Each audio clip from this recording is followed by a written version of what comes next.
Hello বন্ধুরা, দেখো আমি এই মরিচগুলো সংরক্ষণ করে রেখে দেব। এখন মরিচের দামও কম, তাই আমি এই বোট ছিঁড়ে রাখতেছি মরিচের। এই যে বোটগুলো ছিঁড়ে রাখতেছি মরিচের, এই বোটগুলো ছিঁড়ে আমি ফ্রিজে সংরক্ষণ করে রাখবো।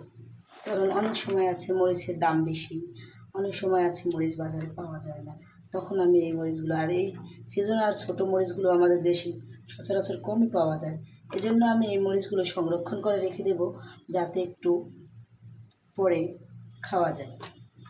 আর মরিচ, কাঁচামরিচ ছাড়া কিছুই চলে না, তাই না? এই জন্য আমি মরিচগুলো ওই যে বেছে রাখতেছি।